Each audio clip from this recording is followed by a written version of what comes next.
Hello students, good morning. Now I'm discussing the abstract play. The second one is Waiting for Godot that we have to discuss today.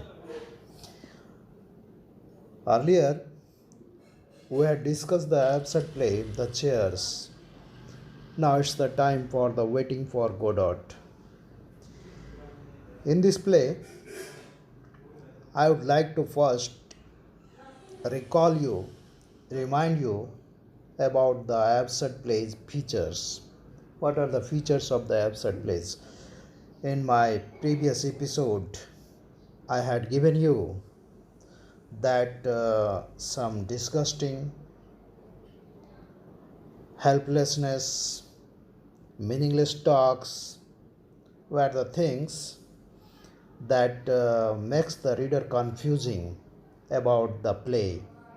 That is why we named it absurd play. Now I am giving you the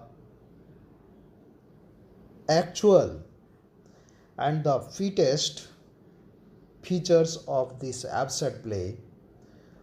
First of all, absurd play deals with the meaninglessness of life.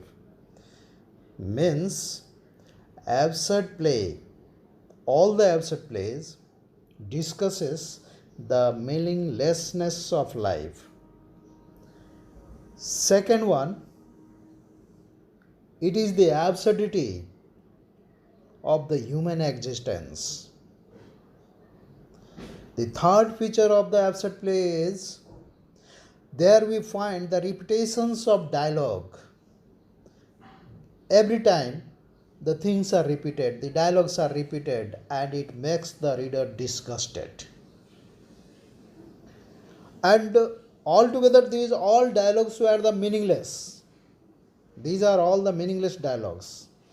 From where it starts, from where it ends, from where it should be continued, there it has neither head nor the tail. These dialogues have no head, no tail. So we are confusing. The readers are in a confusing state. The next feature of the absurd play is it creates the purposelessness and the confusing situations in front of the readers, in front of the audience. And these plays lack the reality. It is not related to the reality. And the last of all is it has the lack of logical development of plot. You may say that illogical development of plot is there. This absurd play has no logical development. So far, this Waiting for Godot is concerned, we can say that it's a tragic comedy. We can say, but in lieu of it, I would like to say this is means Waiting for Godot is a tragic comedy. Tragedy is there, you will get it at the end of it. So many situations are there, and finally it ends in a tragic situation. That is why it's a tragic. Comedy is also there. It has the comic element in the middle of the drama. You will get the comedy also. So it is the mixture of tragic and tragedy and comedy, hence it is called tragic comedy. And where it is comedy, it is comedy when the the characters like Pojo and Lucky comes. I will discuss the characters later on. Now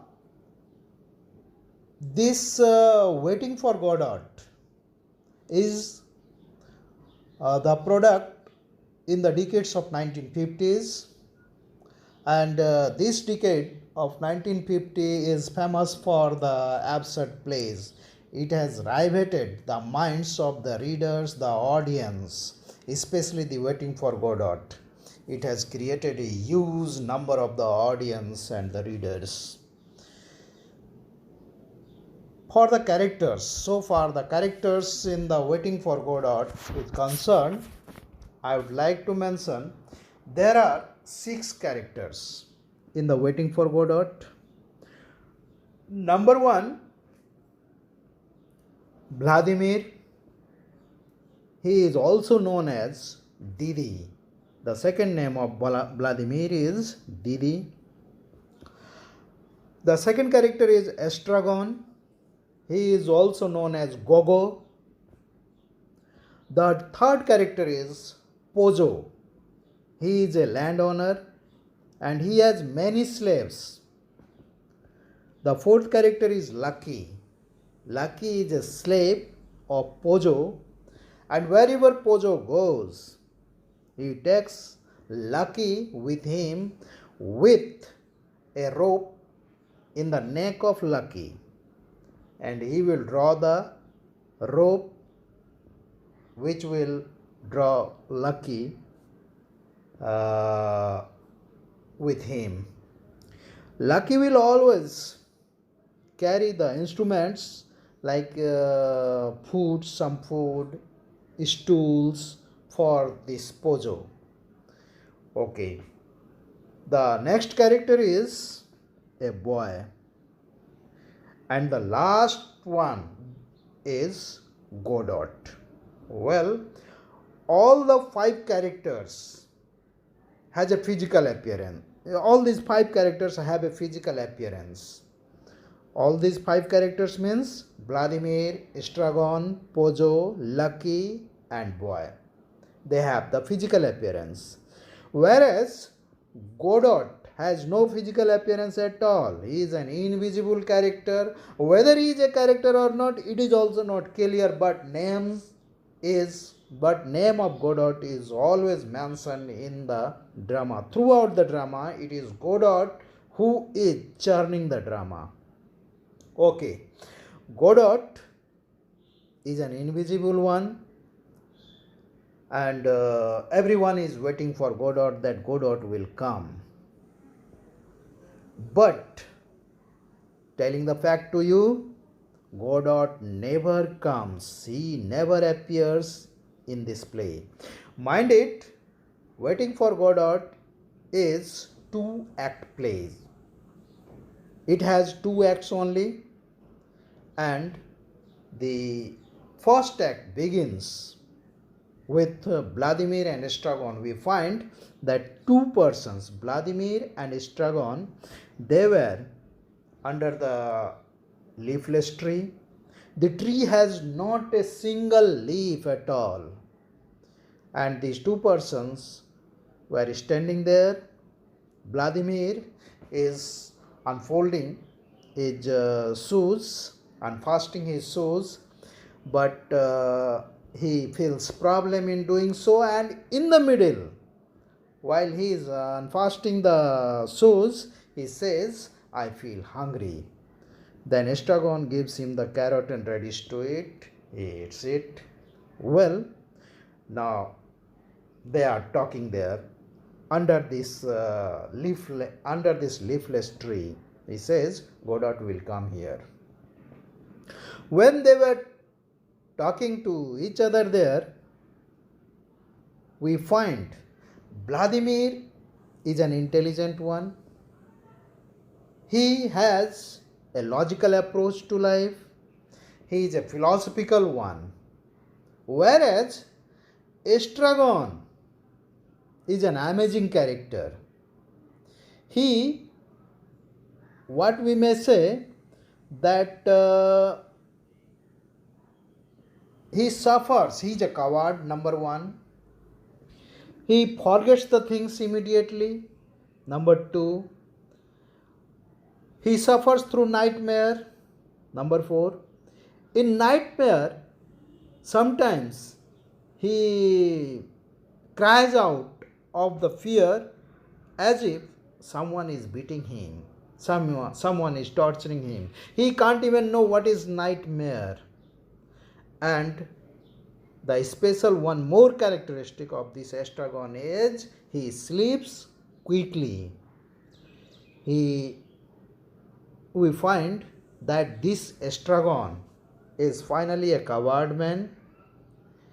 He forgets the things very quickly, immediately, sleeps even very quickly, suffers through nightmare, and in nightmare he is being tortured by some unknown people who beat him, and he cannot understand what is nightmare, what is this nightmare. So these are all the features of estragon.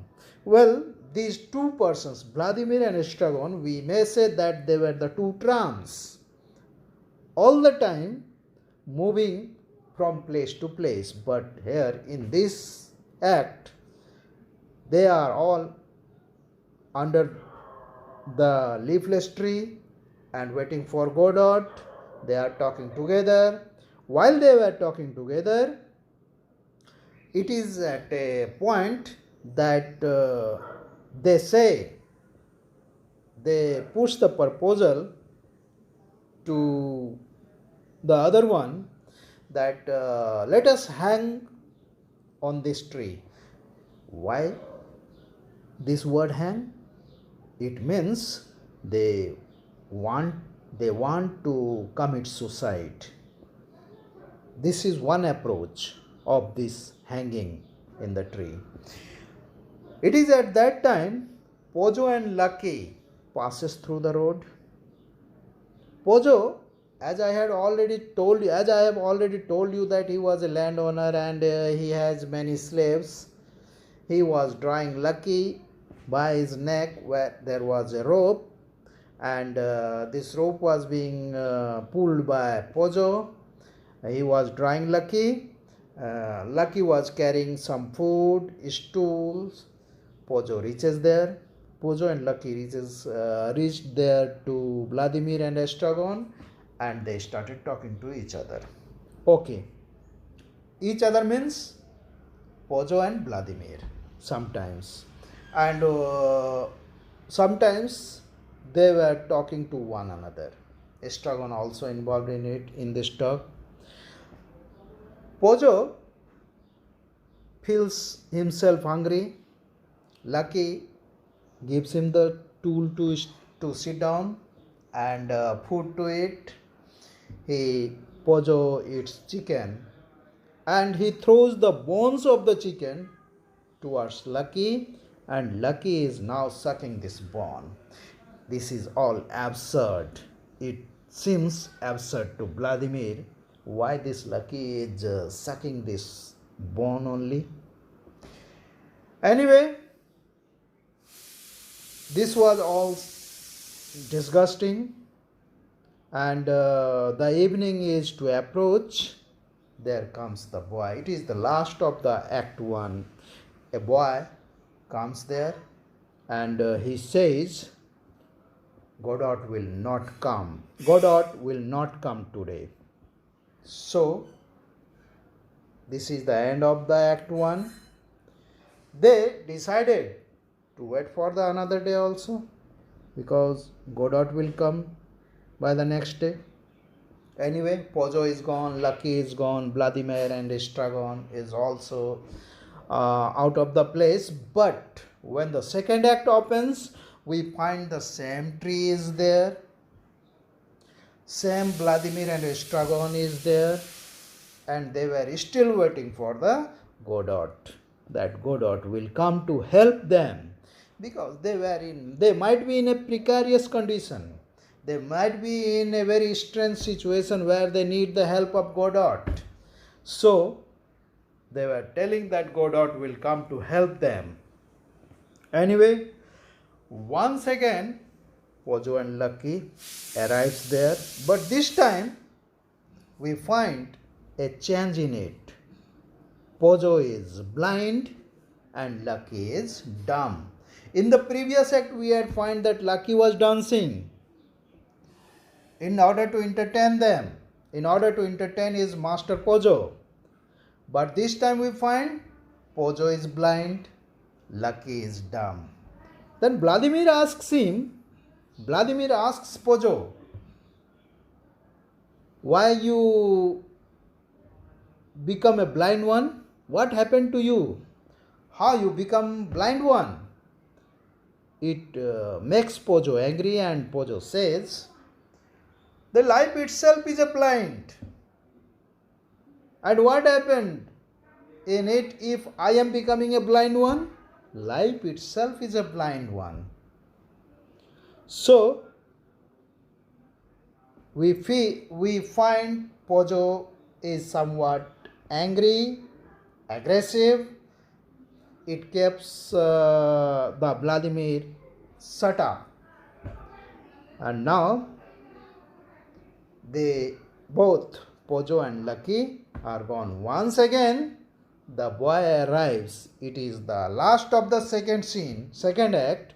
Once again, the boy has come and says that Godot will not come today. Godot will not come today. What happened? Why Godot will not come today? And the Vladimir and Estragon says to the boy, you had also come to the previous evening and told us, you had come in the previous evening to tell us that Godot will not come. This time again, you have come and saying us that Godot will not come. The boy says, no, I was not there. What you mentioning in the previous evening? I had not come in the previous evening to meet you. Might be some other boy was there, but it is me who come to say you that Godot will not come this night also. And he is gone. That was the time of evening. Now Vladimir and Estragon are thinking that Godot will come another day. So let us go, and next day we will come to find out Godot here. Okay, this is the end of the drama, but before the ending of the drama, the scene goes to the lonely tree, the leafless tree. This time, in the previous day, we had find in Act 1 we had find it was a leafless tree. Now this time there is a one single leaf is there on that tree. Only one leaf is there on that tree. What does it mean? It means that ray of hope is there. Someone will come one day, surely this Godot will come to help them. It was a ray of hope. The single leaf stands for the ray of hope. Okay, thank you friends. Bye bye. Thank you.